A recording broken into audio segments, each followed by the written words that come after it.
is Your Life, a program for all America. Brought to you by New Green Comet Cleanser, the only cleanser fortified with chlorinol.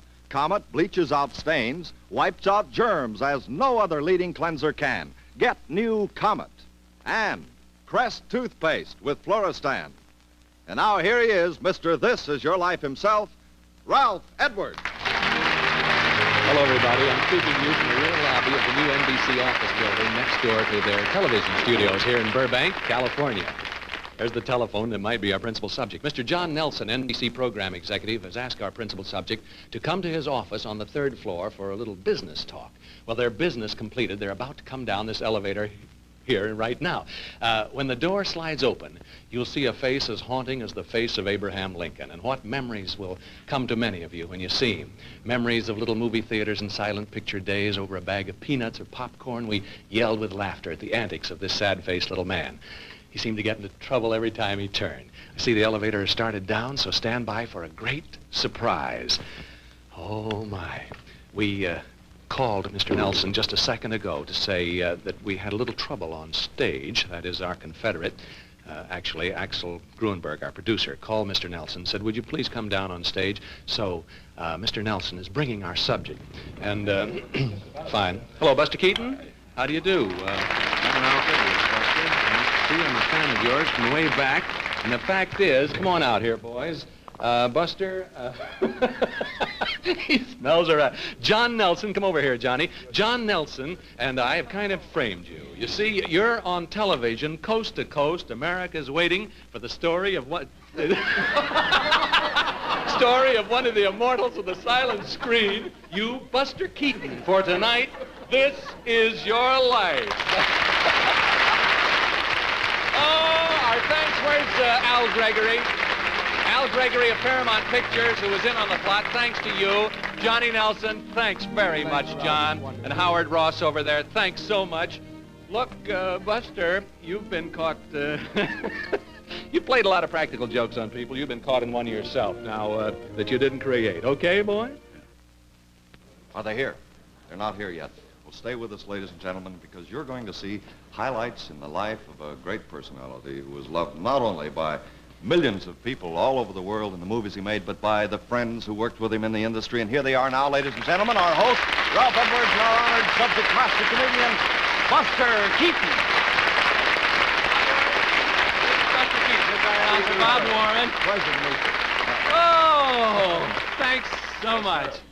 Well, did we get you or did we get you, man? We got you. Buster, for a younger generation who didn't see your films, we're going to decorate your life with bits and pieces from your movies, which have never been beaten for deep down, satisfying laughter. Come over here and sit in our chair of honor, will you? This is your life, Buster Keaton.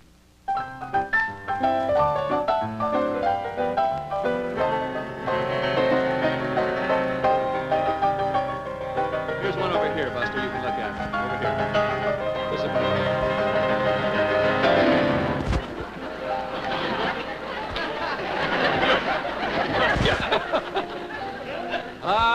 Your father teaches you early in life that a sure way to get a laugh is to sock somebody in the head with something. Your dad and mother, Joe and Myra Keaton, are gone now, of course, but they were vaudeville. They're on the road in Kansas when you're born. What kind of a show were they in at that time, Buster? A medicine show. Right. An old-time medicine show. And you idolize your father, who teaches you to fall and roll like a bouncing ball. At the age of 4, you proudly joined Mother and Dad in their act. I got my first salary. It was the roughest act in Vaudeville. The first time I ever saw Joe Keaton throw Buster all around the stage like that, I was scared to death. I thought he killed the child. Well, that's the voice of a lifelong friend from your vaudeville days. Later, she became a leading lady to such great stars as Rudolph Valentino, Will Rogers. From Glendale, California, here is motion picture actress Louise Dresser.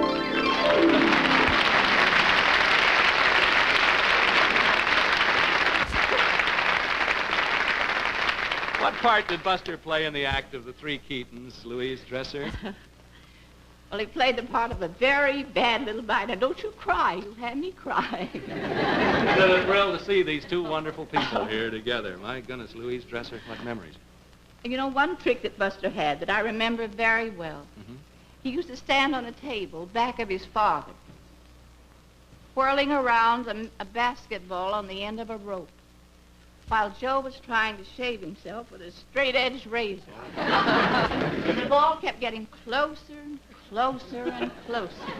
All of a sudden, bang! Boy. Right on Pop's head. Right on his head. And the audience would die laughing. Of course, what would your father do to you then, Buster, in the act? Wouldn't he? Well, if he caught me, I got it. He kicked you, he threw you off stage. Most people seeing your act know this is all for laughs, but now and then someone takes your falls and beatings seriously. And here to tell us what happened is a friend you haven't seen in over 20 years. From Muskegon, Michigan, where your family lived during summer vacations, is old-time vaudevillian Will Rawls. Here's Will.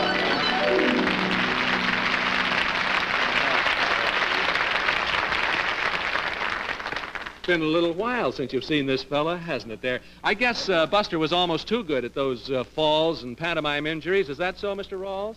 Yes, he was quite often, the parents was quite often arrested, thinking that they were mistreating him. And then Buster would have to go down to the chief of police, pull off his little shirt and pants, and show them that he had no bruises or broken legs.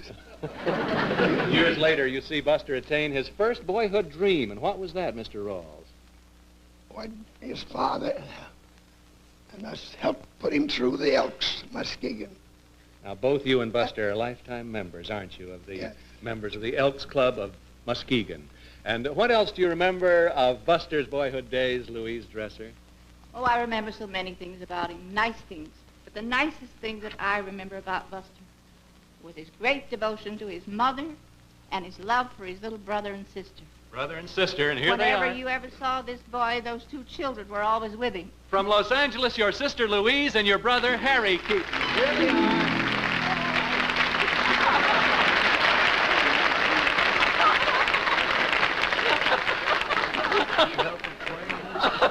What? Of course she helped frame you. The whole family was in. You're not safe at all anymore, Buster, with these fellas. What happens when Buster is about 19, Louise? Well, our parents had to give up the Vaudeville act, and he set out to support us all. Yes. Yeah, he was determined that Louise and I would get the schooling that he never had. Well, thank you, Louise and Harry Keaton, Louise Dresser, and Mr. Will Rawls of Muskegon, Michigan. You'll see Buster a little later. You'll see him later, Buster.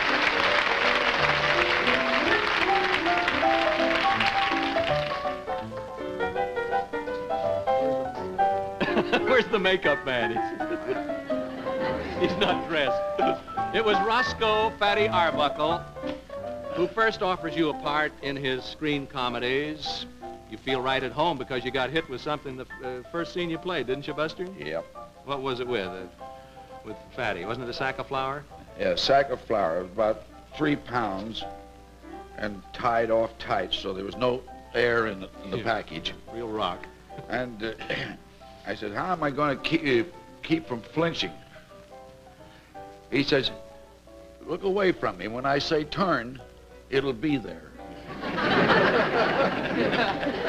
And it was, and you did He put my head where my feet were.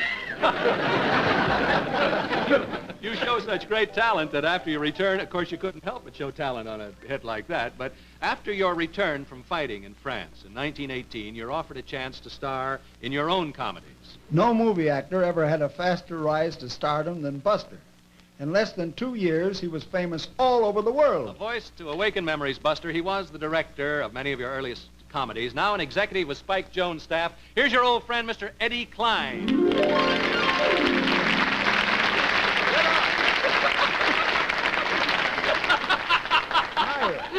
Why? As a young man, you worked for... Right here, rehearsing. You worked for Buster Keaton. Spike Jones? Spike was last night in a good show, too. Yeah. Wonderful starter. Yeah. As a young man, you worked for Buster Keaton, Eddie, a comedy genius. This man, Keaton. Did he keep you and the crew laughing all the time? Well, we always had a wonderful time because this guy was always pulling jokes on us. Mrs. Darrell Zanuck was his leading lady at the time. What was her name then? Virginia Fox. Yeah. You remember? There was a scene in one of the movies where she was supposed to fall and catch fire clothes on a moose head. Yeah. This guy says, put her up there and leave her there. We put her up. Then he yelled, lunch.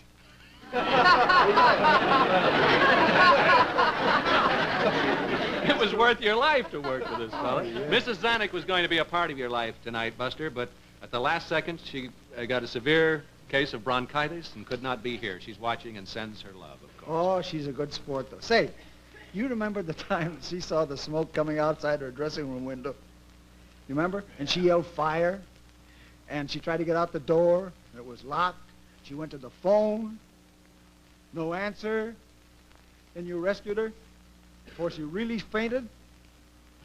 Then she found out about you lighting those smoke pots out there. When leading ladies left your studio, Buster, they could face anything in the world, I think. Thank you for bringing us those memories, Mr. Eddie Klein. Kind of pleased you, didn't you? With a sure instinct for laughs, you create most of your own great comedy situations. And how we loved it when you got into one mess after another. Now here, we see Keaton against a cyclone in Steamboat Bill Jr. Now the cyclone blew the hospital away, and there goes Buster in his bed. Oh man, what a storm. Look out, Buster! The building's apt to fall on you there if you're not careful. Just missed it. Now the wind has really taken hold. Oh, it's really got you there. Keep fighting, boy. You'll make it. Don't give up. Don't give up, Buster. You'll do it. Well, hilarious comedies like that one make you rich, and meanwhile you marry Natalie Talmadge. And you have 2 sons. You own a mansion, your own movie studio, a yacht, everything. For a fellow with a lot to lose, Buster took terrible risks. In the most dangerous scenes, he would never use a double. Well, that's the voice of one of your directors. In the 1920s, he went on to become one of the best-known and best-loved character actors of all time. One of Hollywood's leading citizens, ladies and gentlemen. Here's Mr. Donald Crisp. I remember you distinctly. Nice one, we were afraid what this fellow might do is, Buster, you know. We're all kind of standing by. Buster gave you chills many times, eh, Mr. Chris? Mr. Edwards, I still gasp when I think of one scene that Buster did. He had the entire front of an apartment building. It was 3 stories high. Yes. And he planned for the entire front of the building to fall over. And he planned that one little window at the top should fit over him, and he hoped that he was standing in the place where that was. And when that fell, the cameraman fainted. Well, here's that very scene. Now watch this and see how you'd like to have been in Buster's shoes that day.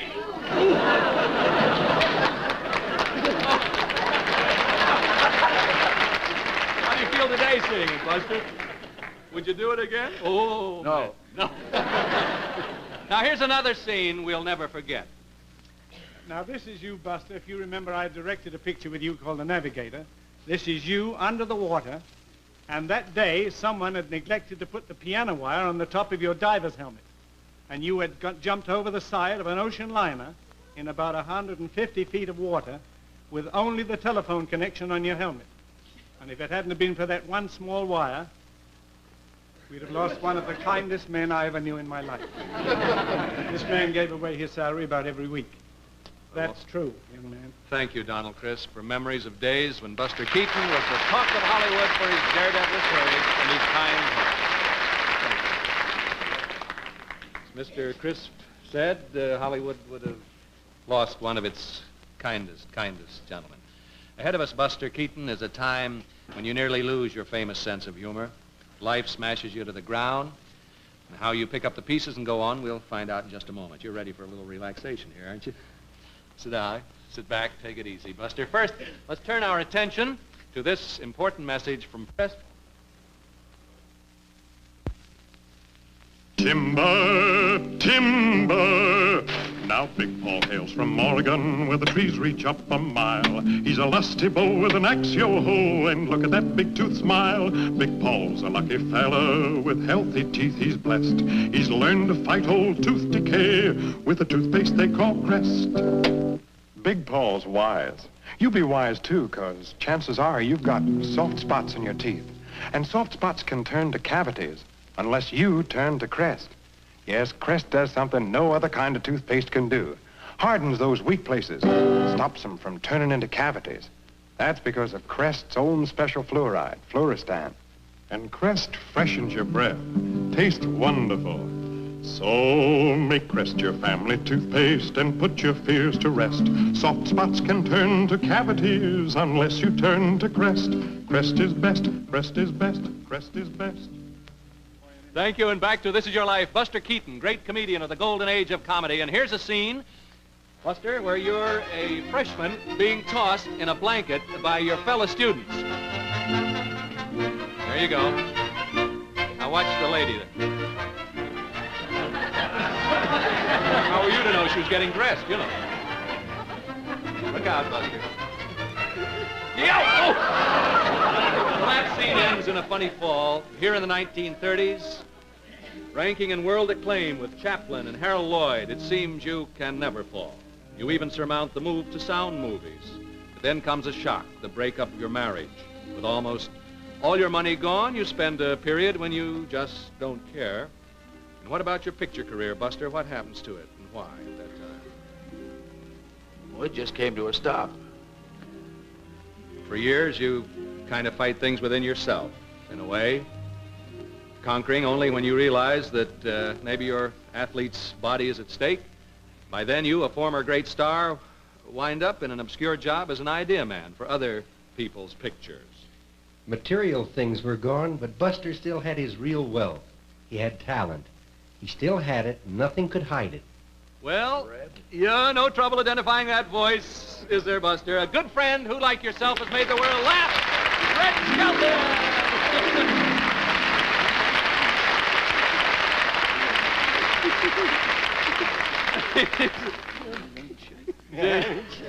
Did Buster contribute ideas for your comedy pictures at MGM, Red? He most certainly did, but Buster was so modest that I never knew that he was the one that was writing all these wonderful scenes and things that I was doing in the pictures. I remember one picture, Watch the Birdie, where I was a cameraman. Yeah. And I want to get a newsreel shot, so I see this fire truck coming. I run and jump on the fire truck. I slip and I fall and I almost kill myself. I think going about 25 miles an hour. I hang on the side of it, holding my hat, and it pulls into the fire station. Typical Keaton. Well, what's so funny about it, I mean, not only was it funny on the screen, but Buster stands in the background and goes... Did Buster give you any of his tricks of pantomime, too? Yes, but he was very, very modest about this. He would always take me over to one side, and anytime he had an idea, he would say, I think this would be a funny thing to do. And then I would go out and do it, but he always tried to make other people believe it was my idea. It was really Buster's.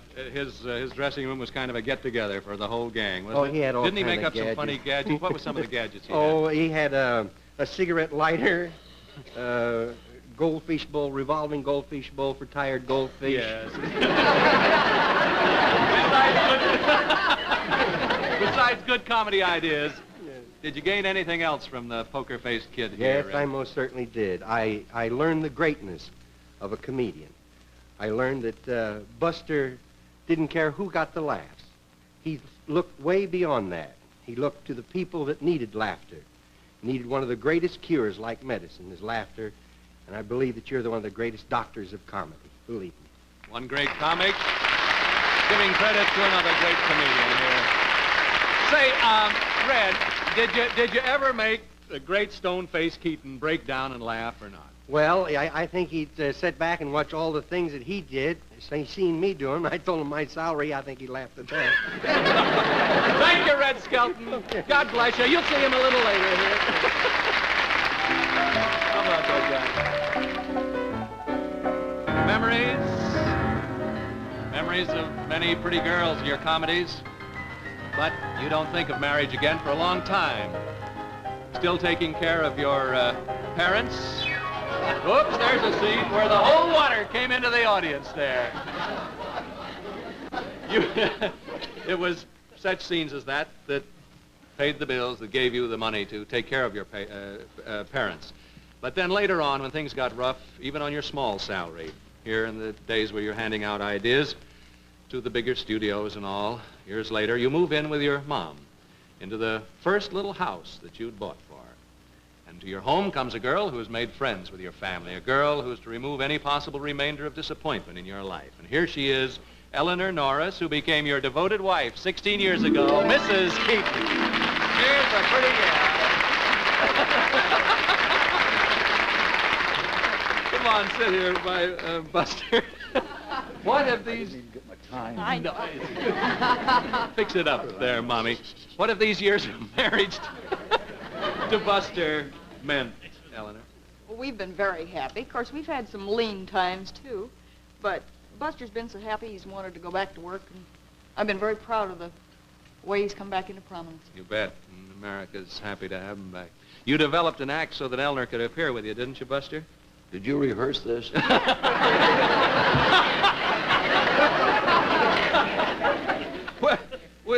Where have we sit around and talk what we're going to say, you know. Sometimes it comes out a little different, like when you get Skelton out here or someone, you know. As a matter of fact, when Red came on, he scared me to death. He says, it's all, just before I went out to surprise, he says, don't worry, we're going to have the whole gang out there singing for He's a Jolly Good Fellow. Where have you and your wife appeared with your act, Buster? With you and Eleanor? In Europe. Mostly in Europe, you bet. And you become a very popular guest star on television. Here in America again? I've done a few of those. You yes. sure have, and great. But in 1955, bad luck strikes again. What happens then, Miss Keaton? Well, he broke some blood vessels in his neck, and for about 5 days, they didn't give him much chance of saving his life. Yes, the plot of your life moves toward another dramatic moment. Many times in Buster's films, the hero was saved at the last minute. And by golly, if the very same thing didn't happen in real life for Buster. Well, you recognize that voice, Buster? One of television and motion pictures' most versatile and popular stars. Here's your good friend, Donald O'Connor.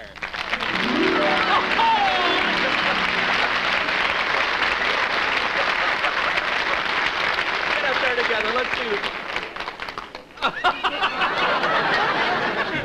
What was this dramatic? I'll tell you why he's dressed up like this in a moment if you don't know. What was this?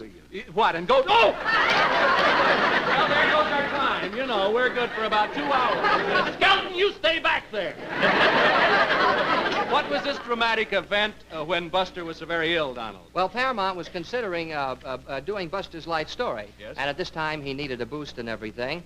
And he was in the hospital, and Paramount called Mrs. Keaton, and then Buster found out about this, and when he also found out how much money they were going to give him, well, he got well in a hurry. And you, Donald O'Connor, are playing Buster Keaton in Paramount's great picture, soon to be seen, The Buster Keaton Story, and I know all America is going to see The Buster Keaton Story when it comes out. What about this fellow, Donald? Well, Buster, all I can say is, and sincerely and from the bottom of my heart, it was a great thrill for me to play your life story. I'm very happy that you consented, because you've made me a very proud person, particularly just to know you. Thank you. Thank you, Donald O'Connor. Thank you. Well, completing this reunion of those nearest to you, here are your 2 sons. From Reno, Nevada, your son Bob. From Los Angeles, Jim. Here's Bob. And here's Jim. Bob, you're a builder in Reno. What do you say about this dad of yours? Oh, he's always been a great guy to us, Ralph. Wonderful. Jim, you're in the publicity division of 20th Century Fox. What did your father do with the loot he got from his life story? Oh, he bought a home and some land in the valley. He's raising some chickens and vegetables, Ralph, and he's as happy as he can be. Right? Right. Thank you, Bob. Thank you, Jim. The little man who never smiled has found a lot to smile about. Millions of people around the globe to whom you gave the blessing, the fun, and the relaxation of happy laughter, join me in saying thank you. This is your life. Gifted comedian, Buster Keaton. Now, in a moment, we'll look ahead and review your future, Buster. Well, your future starts tonight, Buster Keaton, and the scene will be a gala party in your honor at the Hollywood Roosevelt Hotel, where your out-of-town friends have been staying. Red Skelton, you have your own room, don't you, Red? Yes. You'll have a 16-millimeter film of tonight's program. I need one. I mean the room. And this 16-millimeter Bell & Howell projector and a Bell & Howell movie camera. For Mrs. Keaton, Eleanor Crest has asked Marshall Jewelers, New York, to design this gold charm bracelet. With each charm holding a memory you both share, Marshall also has designed cufflinks and this money clip for you, Buster. We know your loyalty and affection for the Elks of Muskegon, Michigan, Buster, where you're a lifetime member. So for the Elks Lodge there and your buddies who love you, remember you, Crest will deliver this magnificent Magnavox color television set. A masterpiece of beauty, performance, and design because it's a Magnavox. The Buster Keaton comedies made valuable contributions to the forward march of the motion picture industry. So, on Lillian Way in Hollywood, at the exact site of the old Buster Keaton studios, Crest will have installed a bronze medallion to mark that spot for all time to come in your honor. And today, Buster, you're still active in movies and television, but the happiest hours are spent raising chickens and vegetables on your small piece of land there, San Fernando Valley. Now, I hear you've been longing for a small tractor to take some of the backache out of the hoeing and cultivating. Is that right? Well, Crest is putting you in the driver's seat of a wheel horse right away, the fun work yard tractor that will let you breeze through your work in the garden there. We know you'll have a whale of a time with this little beauty and the attachments if you wanted, the cultivator, the plow, and the rotary mower. Well, this is your life, Buster Keaton. You gave the world the sunshine of laughter. Better still, through good luck and bad luck, you were able to laugh at yourself and at the comedy of life. Keep on making us laugh, Buster, and God bless you. Good night. Our guests were flown here by TWA, Trans World Airlines. We now fly the newest and most luxurious airplane in the skies. Fly the finest. Fly TWA Jetstream service. Next week, we bring you again that moving story of a young minister who went to war. Colonel Dean Hess. I'm sure you'll all want to see those wonderful Korean War orphans again. So we'll see you next week. This Is Your Life has been presented by Procter.